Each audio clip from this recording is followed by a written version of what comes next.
Hola mis queridos amigos, nuevamente con ustedes, su doctor Tigre, el que ronca en esta negra noche neoliberal latinoamericana, sudamericana y ecuatoriana. Un consejero popular que procura despertar la conciencia ecológico-cultural que unifique UNASUR y CELAC como los mecanismos para contrarrestar todo lo que es esta manipulación y esta política segregacionista, racista, explotadora que tiene Donald Trump contra América Latina. Bien, hoy recordemos que el día de ayer analizamos dos cosas muy importantes. La primera fue cómo Lenin Moreno ha conseguido que su nuevo plan económico para el 2020 sea aprobado por la Asamblea Nacional, y en esa hay dos cosas muy concretas. La primera es que oculta que va a focalizar los subsidios, especialmente de los combustibles, no dice nada y la prensa lo tapa todo. Y la segunda, pero que sí lo dicho, pero que lo mencionó y lo dijo cuando fue a España, cuando participó en la COP25. Pero en segundo lugar, también nos hace notar que lo más importante de esto es que libera del pago anticipado del impuesto a la renta a los más ricos, o sea, nuevamente hace leyes a favor de los más ricos y perjudica a los más pobres, para lo cual va a agravar con impuestos al plástico y otras formas impositivas que pretenden hacer más difícil la existencia de los ecuatorianos, de las clases medias y de las clases pobres. Pero facilita la existencia de las transnacionales, de los ricos, de los banqueros, que son ahora a quienes está sirviendo descarada y descabelladamente. Para entender entonces lo que estamos viviendo, partiremos de que estamos viviendo una crisis, todos lo sentimos. Y esta crisis se produce cuando la inversión pública del Estado decide no seguir siendo el gran inversionista.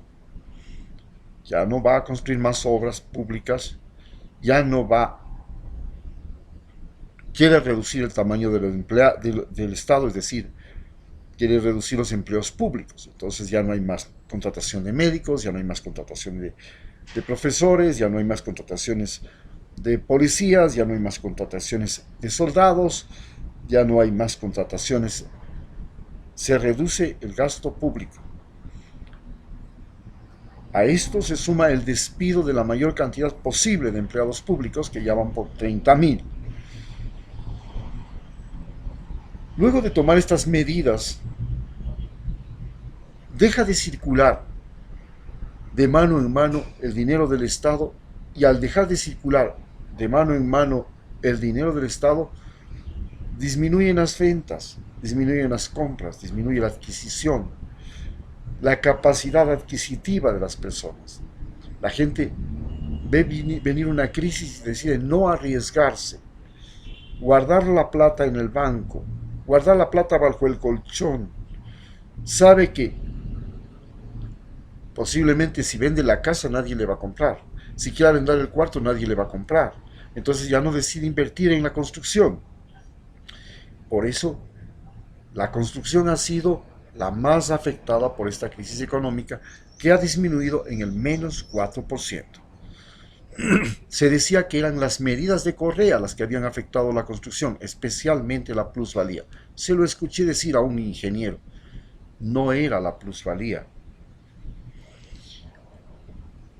El impuesto a la plusvalía era solamente para los que tenían más, y era un impuesto especial para los que querían comprar las tierras que estaban junto a la gran infraestructura estatal carreteras, centrales hidroeléctricas, puertos, aeropuertos, canales de riego,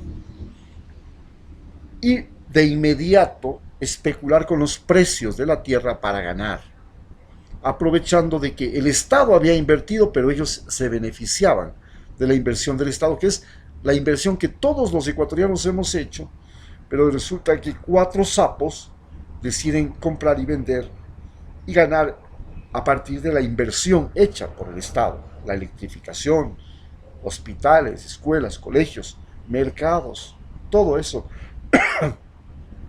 telefonía, internet, todo eso querían aprovecharse, y para eso se hizo un impuesto de la plusvalía. Pero los constructores querían apropiarse de esos bienes, de esas tierras, para poder especular, para poder construir, como para poder hacer, y querían no pagar impuestos, querían apropiarse de lo que había sido la inversión pública. Entonces, desaparece esta inversión pública, los bancos, los terratenientes se apropian de los bienes cerca a las obras estatales, pero no logran hacerlos productivos. ¿Por qué no logran hacerlos productivos? Porque al no poder la gente comprar los bienes o los servicios que ellos estaban vendiendo, entran en un colapso. Entonces, ante este peligro, los empresarios comienzan a sacar el dinero fuera del país por 2 razones. La una, porque se vuelve una inversión de alto riesgo poner fábricas, construir edificios, hacer departamentos, construir hoteles, etcétera, etcétera, porque la gente no tiene plata.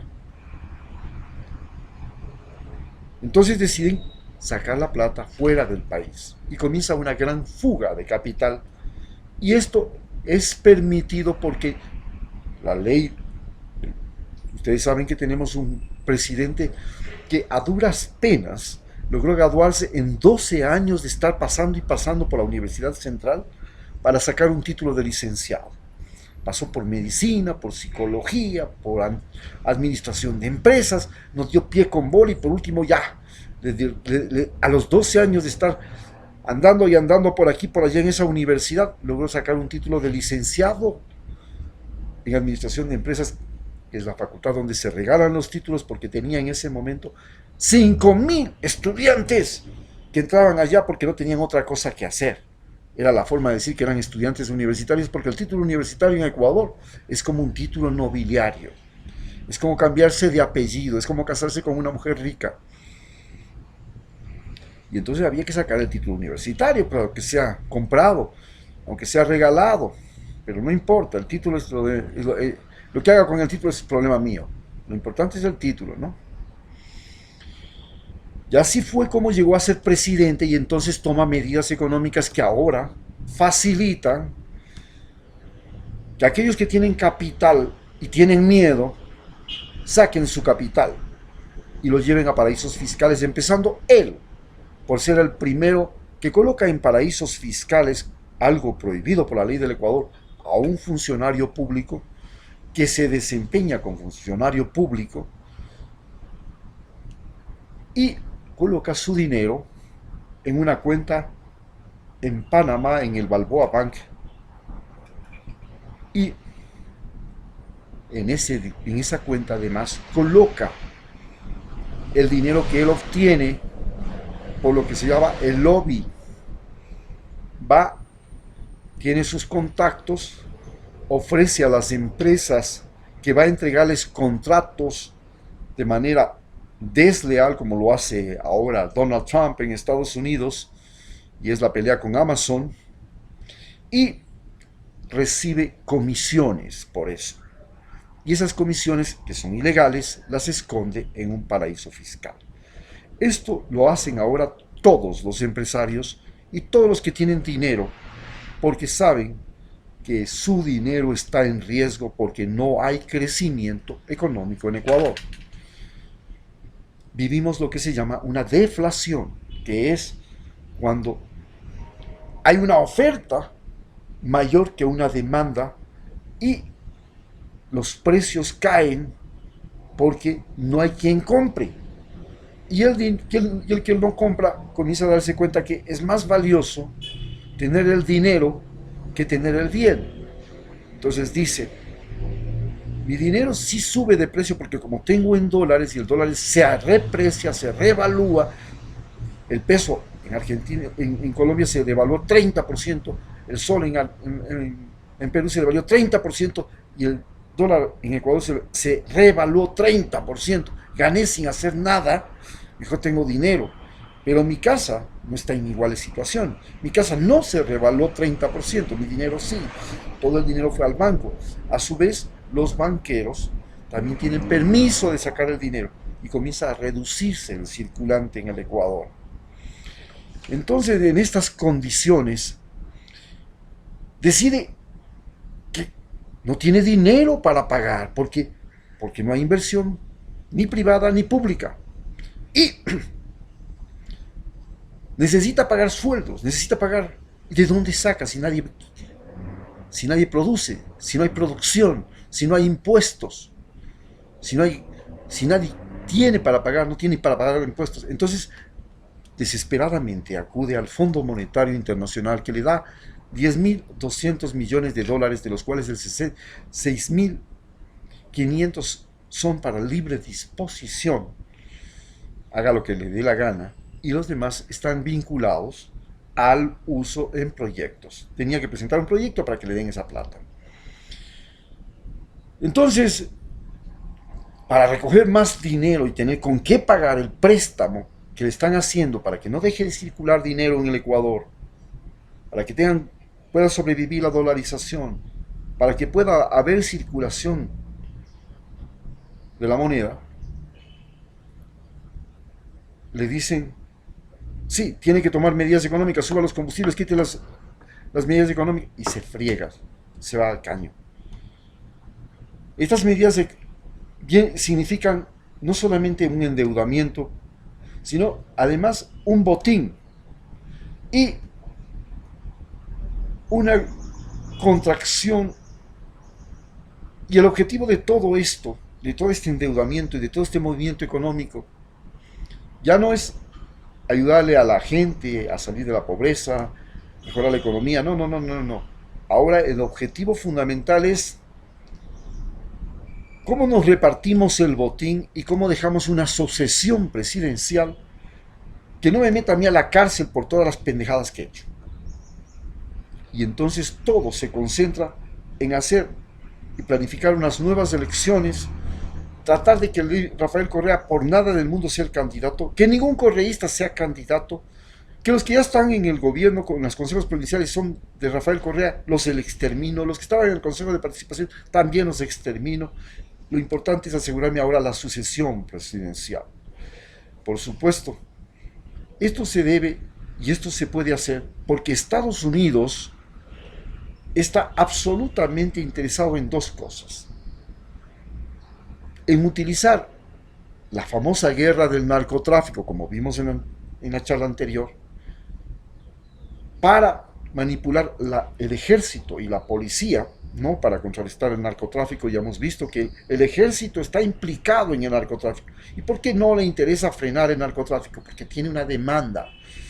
Y si esa demanda no tiene oferta, los precios de la cocaína en Estados Unidos subirán increíblemente y las calles de Estados Unidos se van a llenar de delincuentes. Entonces, el objetivo fundamental de la lucha contra el narcotráfico no es frenar el narcotráfico, es controlarlo, controlar la provisión, no permitir que las mafias latinoamericanas que pueden meter y permeabilizar la frontera norteamericana lo hagan. Quieren que las mafias norteamericanas que no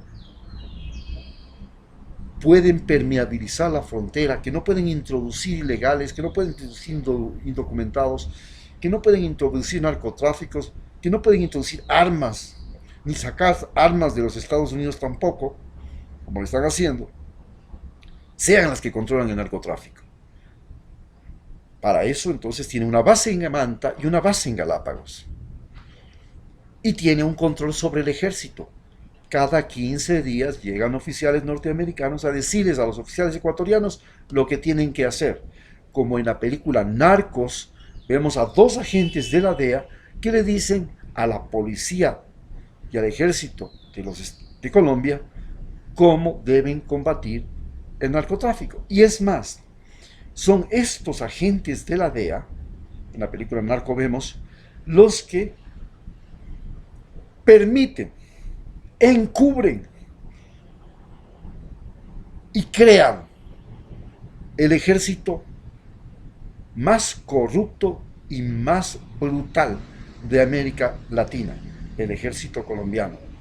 Como los mismos agentes de la DEA en México crearon a la policía más brutal y más corrupta de América Latina, la policía mexicana, y cómo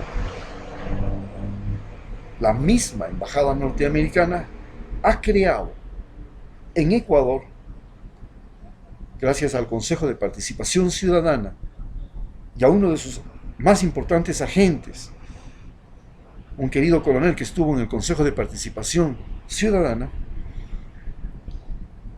una fiscalía y unas cortes de justicia, y han convertido a la justicia ecuatoriana en la justicia más corrupta del mundo, la misma embajada norteamericana. Todo esto con una sola finalidad, el anticorreísmo.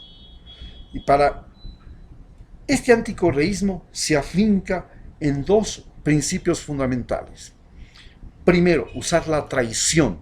Desde la conquista de América, la traición fue utilizada por los conquistadores españoles contra los indígenas y procuraron que entre los mismos indígenas se mataran para ellos después llegar a plato servido.